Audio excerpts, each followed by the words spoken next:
Hey, morning, Johnny Walker. How's it going out there? Nice, nice outside today. Little cool, but it's dry for now. It's supposed to rain tonight. It's supposed to get real hot again for the weekend, which should be nice. I don't know, maybe go and do a little kayaking or something. I had a couple fellas asking me about 372 numbers, how I set them when I modify them, how I've done them for years. I've done a lot of them. Me and my dad have done literally probably thousands. I'm not kidding you. Like so many. Like they've been out a long time. 371, 372 now. Now the 372 X torque, which a lot of them I converted back to the old style. But done a lot of the X torque ones too. There's nothing wrong with them. They work fine too. Not quite the same kind of power band as the old ones though, so guys kind of prefer the old setup, especially with the 75cc jug on them instead of the 72. So a 372 stock, the intake's 145 degrees, exhaust is 160, switch is somewhere, I don't know, around 45 to 50, I think, if I remember correctly. So first I changed the numbers. I'm gonna tell you, this has always worked for me, no problems for work saws. I changed the intake to 165 and the exhaust to 165. Take out the base gasket. Ends up giving me, I think it's around 35 squish. And yes, you can go tighter as long as you're going to take that engine apart every once in a while and clean the carbon. I told you before, suggested to you, didn't tell you, I don't like telling people stuff. The carbon buildup, right?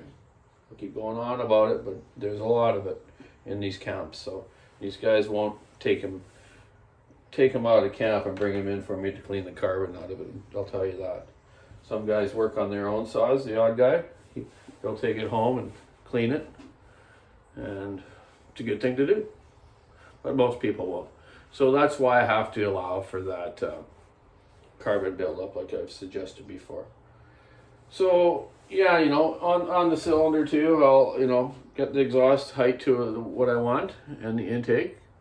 The transfers, I basically just taking down the sides here to case match it good and flow them and just grind them out nicely and flow them nice and polish them. On the transfers inside here, I grind them a little towards the intake. I got kind of an eye for a spot that I like, so I basically eyebrow these transfer ports towards the intake just a bit. I just find that gives a better swirl pattern, and it's always worked for me good, so I just stick with it, right?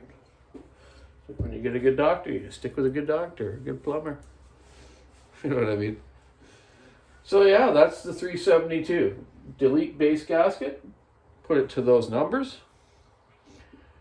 If you take your time. If you don't have a good strong grinders like myself, my powerful Fordham ones here, just take your time, do little bits at a time, and you're not doing it for production. If you are, whatever, just take your time, do it right, remeasure if you're not really competent. Like I have these little jigs and I've had them made for years, so I get mine almost to the exact same marks each time, maybe a half a degree out or something, but they're pretty much on the money. Ignitions, I do change the ignitions on the newer 372s that came with the blue rev limiter ignition. So I have in stock, normally, should say we have in stock, normally 40-50 coils, the black ones. People buy them if they want just to change the coils on their 390s or 372s to the non-rev limiter one. But I just got to make sure if a guy buys them off me, I just really suggest he's got to make sure he knows how to adjust his carburetor to set it, or this socket run real lean. If you put a black non-rev ignition on a 372 X torque and you don't know how to adjust the carburetor on those ones, you'll probably blow it up.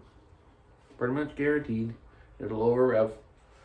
or the con rod out of the bottom end of it for over revving it.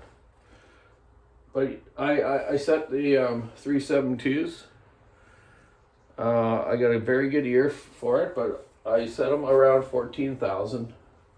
They can go a little more, but you don't need any more than that. In the wood, they're best torque and all the best powers in the 95 to 10,000 range, roughly around there.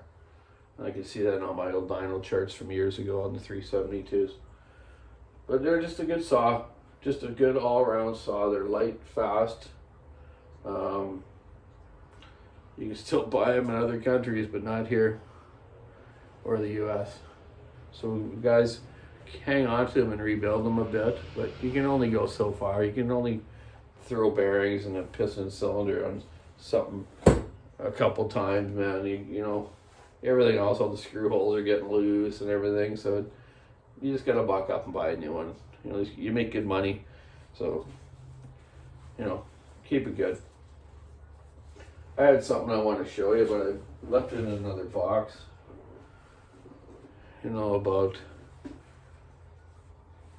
you know, just comment on it again about guys not changing stuff.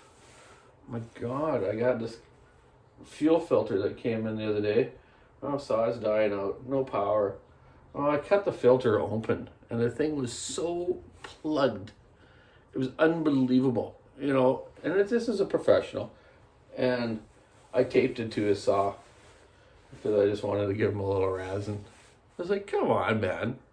Every month, throw a spark plug and a fuel filter in. I'm going to say it over and over on all these videos, but don't be so cheap.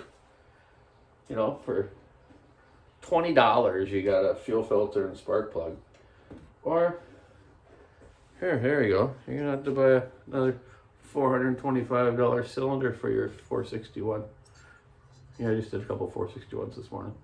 Used one for a fella, I believe, for out in Ontario. Sent it to me. Heard about our shop through a couple dealers out there. And wanted a hot rodded saw, so I just did a beautiful 461 for him. His name is Mr. Hill. Mr. Hill, you'll get it back. It'll rip. Keep a sharp chain. Good mix. Oil. High octane gas.